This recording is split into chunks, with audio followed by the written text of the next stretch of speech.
하나님께서 우리에게 주신 말씀 로마서 2장 28절에서 29절 말씀입니다. 신약성경 로마서 2장 28절에서 29절 말씀, 하나님의 말씀 봉독하여 드릴 때 하나님의 음성을 경청하십시오. 무릇 표면적 유대인이 유대인이 아니요 표면적 육신의 할례가 아니니라. 오직 이면적 유대인이 유대인이며 할례는 마음에 할지니 영은 영에 있고 율법 조문에 있지 아니한 것이라. 그 칭찬이 사람에게서가 아니요 다만 하나님에게서니라. 아멘. 마크 트웨인의 왕자와 거지라는 소설이 있습니다. 이제는 좀 고전에 속하는 소설이죠. 동화 같은 내용이긴 한데 여러 가지 사회적인 문제들을 깊이 있게 다루고 있습니다. 소설의 내용은 익히 잘 알고 있습니다. 왕자가 자기와 똑같이 생긴 거지를 만나서 서로 옷을 갈아입고 왕자가 거리로 나갔는데 일이 꼬이면서 들어오질 못해서 바깥에서 엄청나게 고생을 하다가 나중에 이제 돌아와서 다시 왕자가 되었다. 그런 이야기입니다. 그래서 이 소설에서 나온 유명한 격언이 뭡니까? 집 나가면 개고생. 집 나가면 개고생하는 그런 이야기입니다. 근데 이 내용을 떠나서 왕자와 거짓만 한번 생각을 해보십시오. 이 두 사람이 옷을 갈아입은 이유가 있습니다. 에드워드 왕자는요, 이 왕궁 생활이 아주 굉장히 지루해졌습니다. 왕궁 생활이 지루하고 이 거리에서 사람들이 자유롭게 살아가는 것을 보면서 나도 나가서 살고 싶다 이렇게 생각하던 차에 이 불황하로 자유롭게 지내는 것처럼 보이는 이 거지 톰을 만난 겁니다. 그리고 이 톰은요, 왕궁 생활을 동경하고 있었습니다. 왕궁 생활을 동경을 하다가 이제 이 궁궐 구경을 몰래 들어왔다가 문지기한테 걸려서 발각돼서 엄청나게 두들겨 맞다가 이 왕자를 만나게 된 것이죠. 그러니까 왕자와 거지는 서로에게 니즈가 맞았습니다. 그래서 같이 이야기를 나누다가 옷을 갈아입고 왕자가 밖으로 나가게 된 것입니다. 그러면 왕자는 거리의 생활을 그리워했고 이 거리의 거지는 왕궁 생활을 동경했으니까 서로에게 필요한 것들이 채워진 것이죠. 그러면 서로에게 필요한 것이 채워졌으니 행복하게 살았더라 이렇게 이야기가 진행이 되어야 하는데 둘 다 생고생을 합니다. 왕자가 이 왕궁에서 대접받다가 거리로 나가서 고생하는 건 당연한데 이 거지 톰은 왕궁 생활을 동경했으니까 왕궁에서 편하게 살면 되지 않겠습니까? 그런데 굉장히 고생을 많이 합니다. 왜 고생을 하죠? 우선은 왕궁의 법도를 몰라요. 근데 왕궁의 법도를 모르는 것보다 더 큰 문제가 있었는데 자기의 신분이 들통날까? 이 두려움, 불안감 이것 때문에 왕궁 생활이 너무 힘든 거예요. 그래서 나중에는 결국은 자기가 왕자가 아니라고 밝히지 않습니까?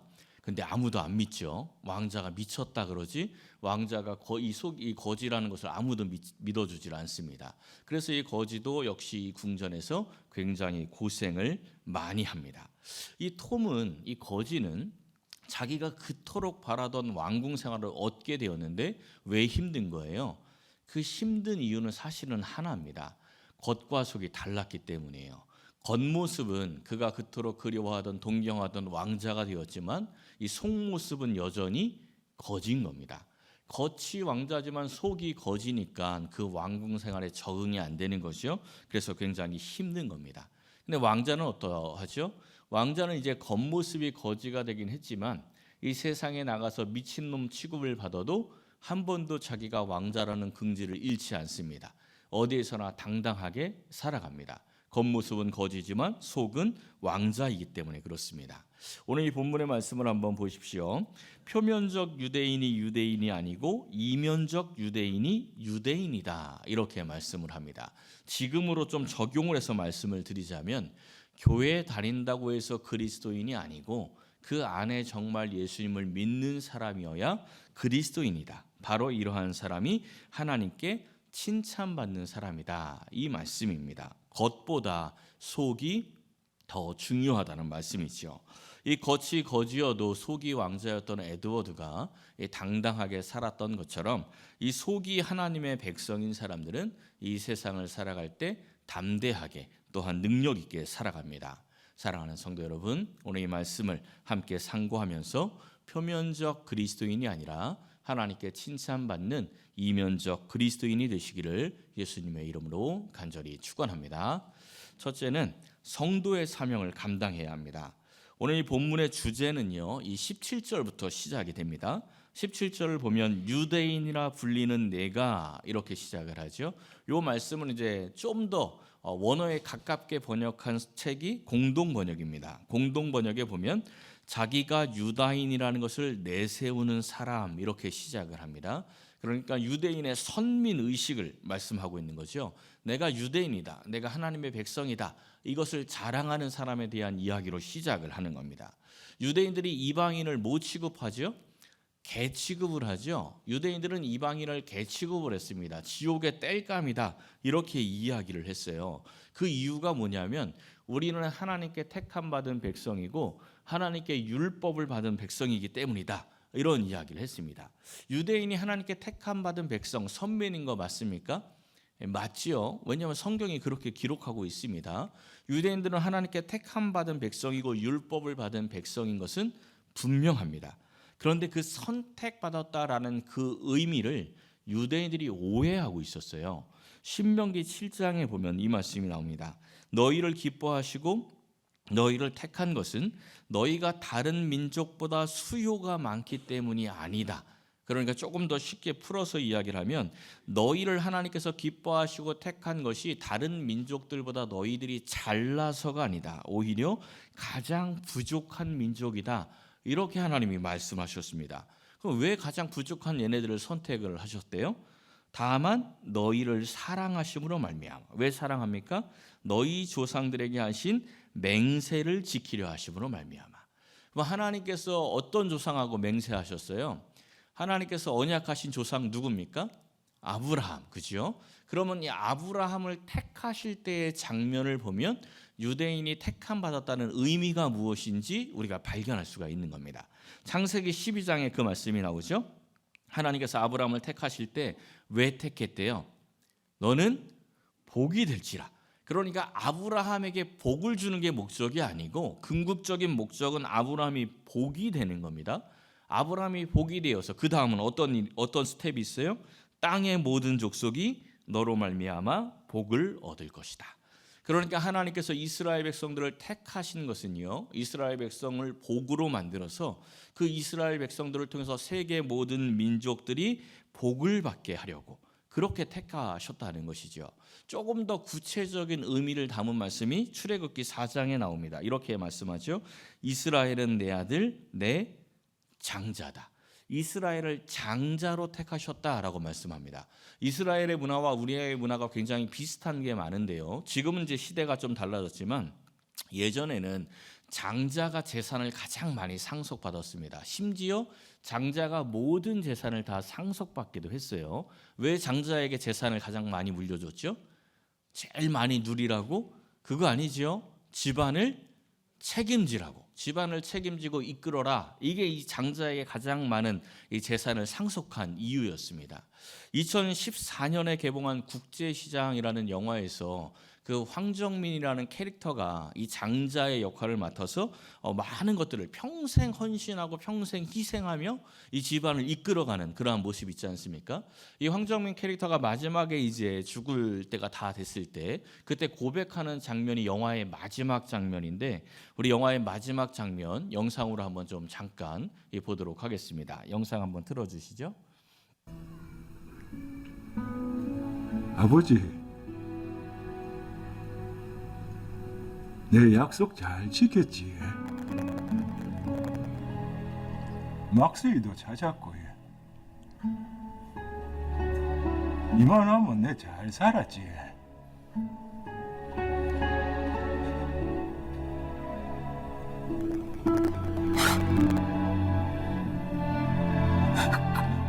근데 내 진짜 힘들었거든요.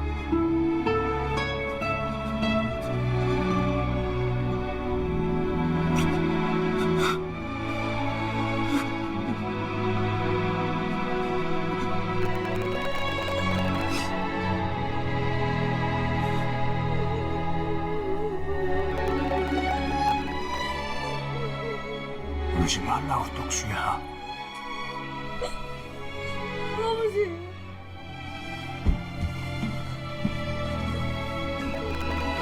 그래, 얼마나 세게 고생했는지 다 안다. 내가 너한테 영 고맙다. 내 못한 건 네가 잘 해줘서 진짜 고맙다.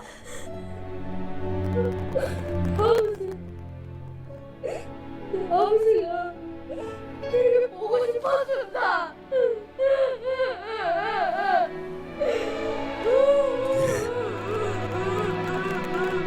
내도 네가 영 보고 싶었다.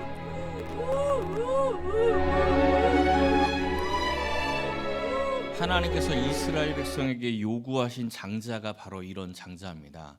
이 캐릭터가 영화 속에서 굉장히 고생하죠. 마지막에 스스로 말하길 나 정말 힘들었거든요. 이런 말 하지 않습니까? 이 집안을 책임지기 위해서 아버지가 맡겨준 그 마지막 피난 오면서 아버지가 너 집안 지키라는 그 맡겨준 그 사명 때문에 평생을 고생하고 희생하고 헌신하며 마지막에 이렇게 우는 모습을 보이는 거죠. 이스라엘 백성이 하나님께서 이스라엘 백성에게 선택받은 이유, 하나님께서 이 유대인을 장자로 선택하신 것은 장자의 역할을 감당하라고, 이 세상에서 이 세상 모든 민족에게 하나님을 전하면서 그 복을 전하라고 그 장자의 역할을 맡기신 겁니다. 그게 이스라엘이 선택받은 이유였죠. 그런데 이 이스라엘 백성들, 이 유대인들은요, 장자의 이 역할로 받아들인 것이 아니라 장자의 지위로 받아들입니다. 역할을 할 생각은 하지 아니하고 마치 놀부처럼 동생 다 쫓아내고 그 재산 자기가 다 누리려고 했던 것이지요. 이 교회의 직분도 이와 비슷합니다. 목사의 직분, 장로의 직분, 그리고 집사의 직분, 권사의 직분 다 역할입니다. 지위가 아니지요. 목사가 특별한 사람입니까? 그렇지 않습니다. 하나님의 말씀을 가르치고 전하기에 성도님들께서 귀하게 여겨주시는 거죠. 장로가 교회에서 높은 사람입니까? 그렇지 않습니다. 가장 수고하고 가장 헌신하는 사람이기에 성도님들께서 존중해 주시는 거죠. 그런데 이 역할을 지위라고 착각하는 순간 이제 문제가 생깁니다. 놀부가 되는 거죠. 표면적 목사, 표면적 장로, 표면적 직분자들이 되는 겁니다. 그러면 더 이상 교회가 아니라 세상 되는 거죠. 교회에 문제가 생기고 갈등이 생기게 됩니다. 성도의 직분도 마찬가지입니다. 이 세상을 위해서 수고하고 헌신하며 복음을 전해야 할 사명을 주시기 위해서 우리를 성도로 택하여 주신 것입니다. 그러니 그 사명 잘 감당해야죠. 그리고 마지막 하나님의 심판대 앞에 섰을 때 이 영화처럼 하나님 아버지 나 참 잘했지요. 하나님의 뜻대로 살려고 정말 애 많이 썼습니다. 내 정욕 죽이고 시기 질투 미움 죽이고 원수를 사랑하면서 주님의 복음을 전했습니다. 정말 애 많이 썼습니다. 이렇게 고백할 수 있어야 합니다. 그럼 우리 주님께서 어떻게 하실까요? 우리를 꼭 끌어안아 주시면서 내가 너한테 정말 고맙다. 내가 부활하면서 이 세상에 남겨두고 온 그 사명들 네가 잘 감당해줘서 너무 고맙구나 하고 우리를 꼭 안아 주실 것입니다. 사랑하는 성도 여러분, 표면적 그리스도인이 아니라 내 안에 그리스도가 살아있는 이면적 그리스도인이 되어서 하나님께 칭찬받는 복된 신앙인들이 되시기를 예수님의 이름으로 간절히 축원합니다. 두 번째는 자신을 가르쳐야 합니다. 21절 말씀을 보면요, 다른 사람을 가르치는 내가 내 자신은 가르치지 아니하느냐 이렇게 묻고 있습니다. 이 말씀 바로 앞에 있는 18절부터 20절까지의 내용이 표면적 유대인에 대한 내용입니다. 그러니까 유대인의 겉모습들을 이야기를 합니다. 이 표면적 유대 이 자체가 문제는 아닙니다. 제가 말씀드린 그 왕자와 거지에서 왕자가 처음에 왕자 옷을 입고 등장을 하지 않습니까? 왕자가 왕자의 옷을 입고 있는 것은 당연한 겁니다. 그러니까 유대인이 이 표면적인 모습이 있는 것은 당연한 거예요. 이면이 없는 게 문제인 거죠. 이들이 가지고 있었던 표면적 모습이 어떠한 모습이었는지 한번 보십시오. 율법의 교훈을 받아서 하나님의 뜻을 알기에 지극히 선한 것을 분간할 줄 알고 맹인의 길을 인도하고 어둠에 있는 자에 비치고 율법에 있는 지식과 진리의 모본을 가졌고 어리석은 자의 교사, 어린 아이의 선생이 되어야 하는 겁니다. 그런데 겉모습만 그러했다는 거예요. 마지막이 어떻게 끝났어요? 스스로 믿으니 겉모습만 그렇고 속은 전혀 하나님의 백성답지 않은데 자기의 겉모습을 보면서 나 하나님의 백성이야, 나 하나님의 백성다워, 이렇게 스스로 믿고 있었다는 것입니다. 표면적 유대인이든 이면적 유대인이든 유대인의 공통점은 하나님을 알고 말씀을 알고 있다는 거예요. 그런데 표면적으로만 알고 있으면 아무런 소용이 없습니다. 마가복음을 보면요, 마가복음의 중요한 키워드가 하나님의 아들입니다. 중요한 주제예요. 처음 시작할 때 하나님의 아들 예수 그리스도 복음의 시작이다, 이렇게 시작을 하고 십자가에 달려 죽으실 때 이 백부장을 통해서 하나님의 아들, 이 진실로 하나님의 아들이었다라는 고백을 하게 합니다. 처음과 끝을 하나님의 아들로 이렇게 하지요. 그러니까 하나님의 아들이 굉장히 중요한 주제라는 것을 알 수 있습니다. 그런데 마가복음을 살펴보면요, 예수님의 공생의 기간에 예수님을 하나님의 아들이라고 고백하는 사람이 하나도 없습니다.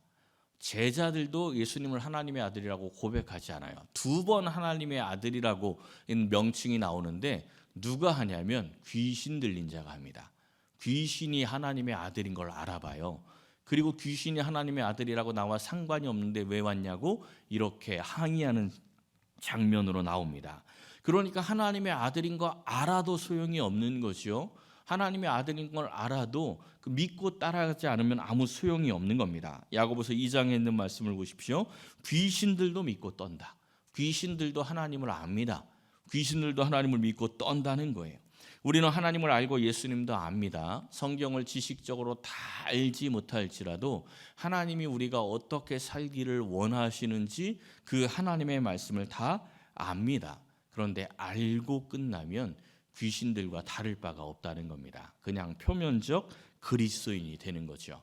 디모데후서 3장에 있는 말씀을 보십시오. 경건의 모양은 있으나 경건의 능력을 부인하는 사람에게서 돌아서라고 말씀합니다. 이 부인하다라고 번역된 헬라어 뜻이 거절하다, 관계를 부인하다입니다. 경건의 모양은 있습니다. 근데 경건이 요구하는 삶을 거절하는 거예요. 경건한 사람은 이렇게 살아야 해, 이렇게 요구를 하는데 그 경건과의 관계를 부인하고 경건의 삶을 거절하고 있다는 것입니다. 여러분, 우리는 어떻습니까? 이 세상을 살면서 이 경건이 요구하는 삶, 이 경건의 능력을 인정하며 살고 있습니까? 이 경건이 요구하는 것 거절하며 살고 있지는 않습니까? 좀 냉정하게 말씀을 드리면 경건의 모양조차 없지 않습니까?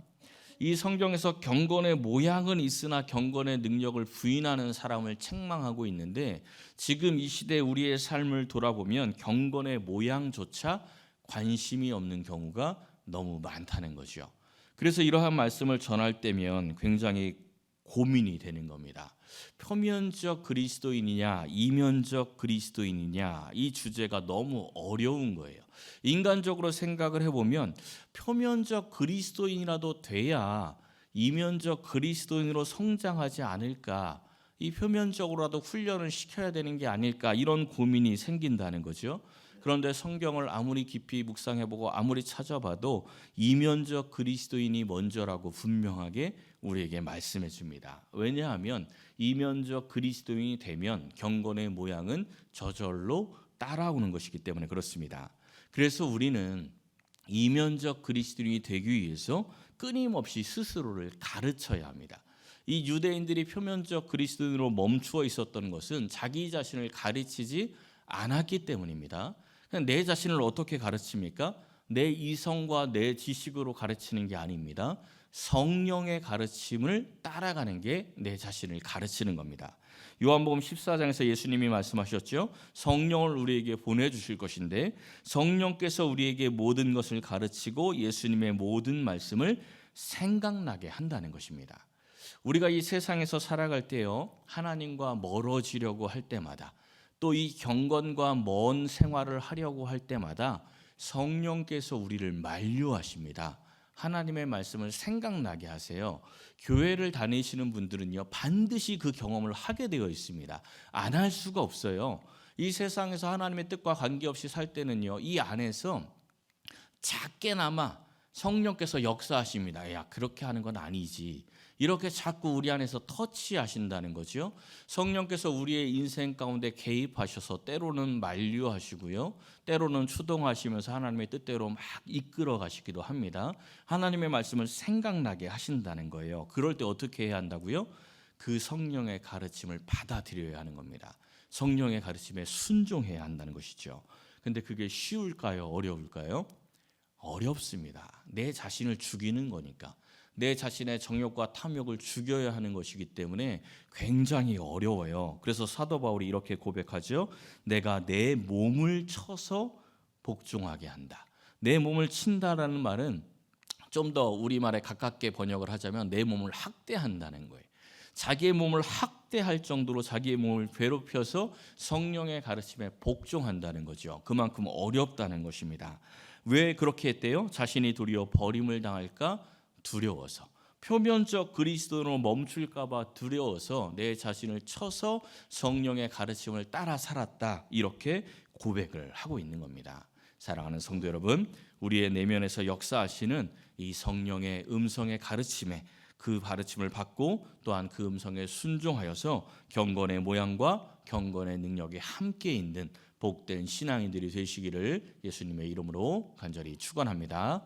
마지막 세 번째는요, 이면적 그리스도인이 되어야 합니다. 25절 말씀을 보면요, 이 할례에 대한 이야기가 나옵니다. 이 표면적 유대인과 이면적 유대인을 말씀하시기 직전에 이 할례에 대한 이야기를 해요. 율법을 행하면 할례가 유익한데 율법을 범하면 할례 받지 않은 것과 똑같다, 이렇게 말씀합니다. 이 할례는요, 이스라엘 백성들이 가장 중요하게 생각하던 종교 의식입니다.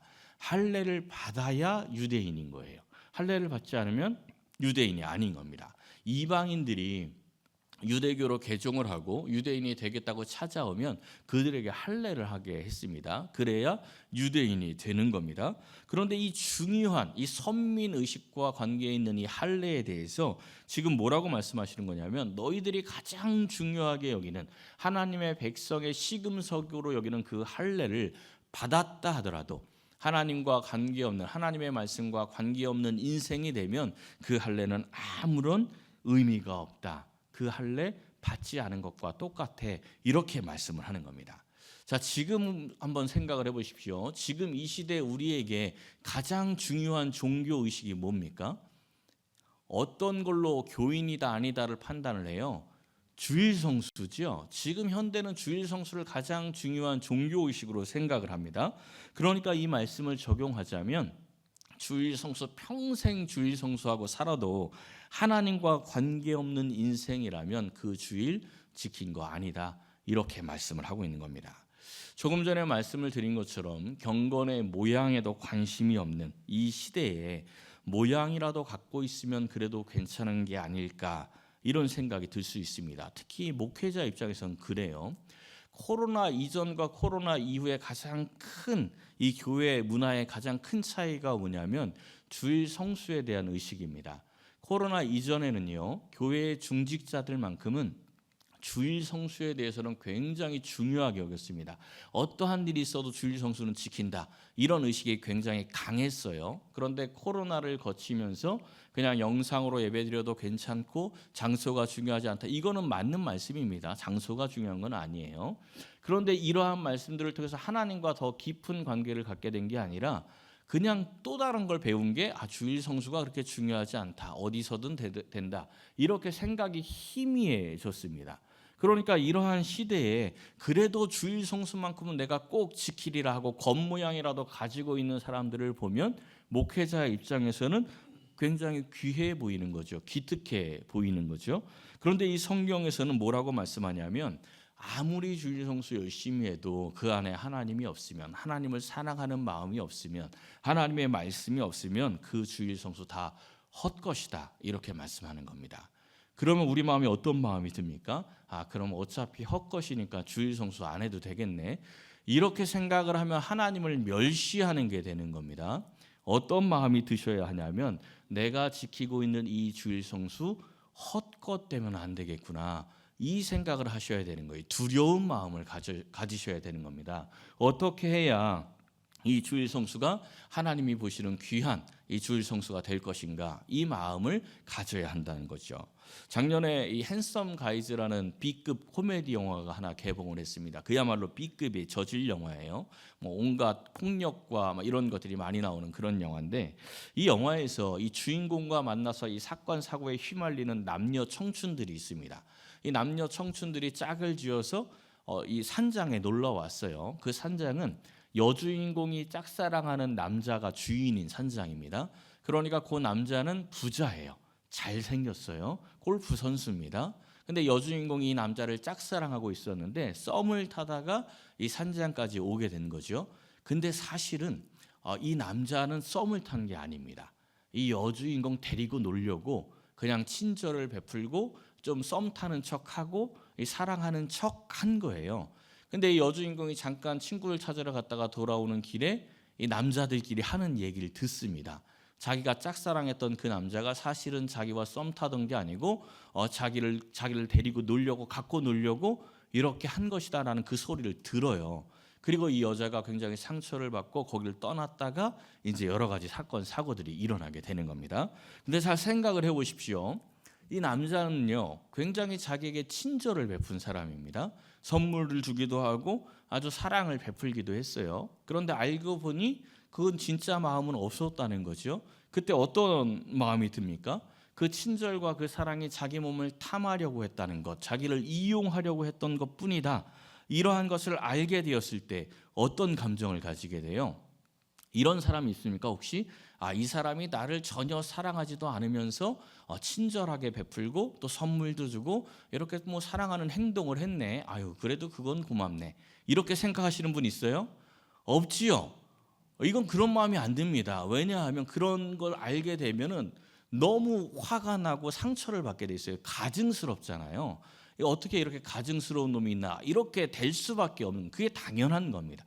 이 사랑의 관계에서는 그게 당연한 거죠. 이사야서 1장에 있는 말씀을 보십시오. 이스라엘 백성들이 무수한 재물을 가져오고 열심히 제사를 드리고 월삭 안식일 모든 대회 성회들을 열심히 지켰습니다. 근데 하나님이 뭐라 그래요? 내가 가증히 여긴다. 내가 니들 예배, 니들 재물 견딜 수가 없어. 이렇게 말씀합니다. 왜? 그렇게라도 하면 다행이잖아요. 남들은 안 하는데 그렇게라도 제사를 드리고 그렇게라도 제물이라도 드리고 겉으로라도 그렇게 하면 그나마 다행 아닙니까? 근데 하나님이 가증히 여긴다. 하나님은 사랑의 관계를 원하시거든요. 가증히 여긴다. 내가 견디지 못하겠다. 너희들은 나를 이용할 생각밖에 없구나. 너희들은 나를 통해서 그냥 이 세상에서 잘 먹고 잘 살 생각밖에 없구나. 내가 그 예배에 가증히 여긴다. 이렇게 말씀을 하는 겁니다. 오늘 본문을 다시 한번 보십시오. 표면적 육신의 할례가 아니라 마음에 하는 할례가 진짜다. 이게 신약 성경에만 나오는 이야기가 아닙니다. 구약 시대에도 마음의 할례를 먼저 받으라는 말씀이 아주 많이 나옵니다. 그런데 이 마음의 할례는요, 스스로 할 수가 없어요. 육신의 할례는 할 수 있지만 마음의 할례는 스스로가 안 됩니다. 신명기 30장에 보면 이런 말씀이 나오죠. 마음을 다하고 뜻을 다하여 여호와의 말씀을 청종할 때 하나님께서 마음의 할례를 베푸신다. 하나님이 해주시는 거예요. 내가 하나님의 말씀을 청종할 때 하나님께서 마음의 할례를 베푸셔요. 그러면 어떻게 됩니까? 마음을 다하고 뜻을 다하여 하나님 여호와를 사랑할 수 있게 되고 생명을 얻게 되는 겁니다. 역으로 말하면 우리는 하나님을 사랑할 수 없는 존재입니다. 나 하나님 사랑해야지, 이렇게 마음 먹는다고 하나님 사랑이 안 돼요. 하나님께서 베푸시는 마음의 할례를 받아야지만 하나님을 마음을 다해 뜻을 다해 사랑할 수 있게 되는 겁니다. 이 마음의 할례가 무엇인지 에스겔 36장에 보면 나오는데요. 너희 육신에서 굳은 마음을 제거하고, 이 제거할 때, 이 제거한다는 게 할례할 때 쓰는 단어입니다. 그러니까 이 살을 제거하는 것이 육의 할례라면 마음의 굳은 마음을 제거하는 것이 마음의 할례입니다. 그를 위해서 어떻게 한대요? 새 영을 너희 속에 두고. 그러니까 성령이 우리 안에 들어와야 마음의 할례가 일어나게 되는 겁니다. 내가 표면적 그리스도인인지 이면적 그리스도인인지 이것을 분별할 수 있는 기준은 내가 성령의 임재를 느끼며 살고 있는가, 이것입니다. 이미 우리 안에 성령이 임재하셨다고 했죠. 교회에 와서 예배의 자리에 앉아 있는 분들은 그 믿음이 얼마나 크든지 아주 작든지 관계가 없습니다. 내 마음으로 온 게 아니고 내 안에서 역사하시는 성령께서 이 자리로 이끄신 거예요. 그러니까 이미 성령이 우리 안에 다 있습니다.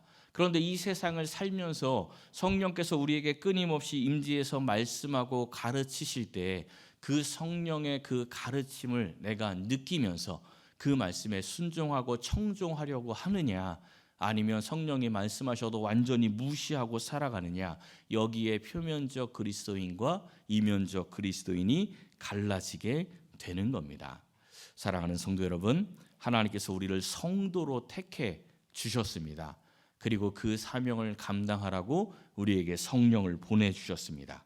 그 성령께서 우리 안에서 우리를 가르치시고 우리를 이끄실 때 그 말씀에 순종하여서 마음과 뜻을 다하여 하나님을 사랑하고 경건의 능력을 발휘하여서 하나님께 칭찬받는 이면적 그리스도인들이 되시기를 예수님의 이름으로 간절히 축원합니다.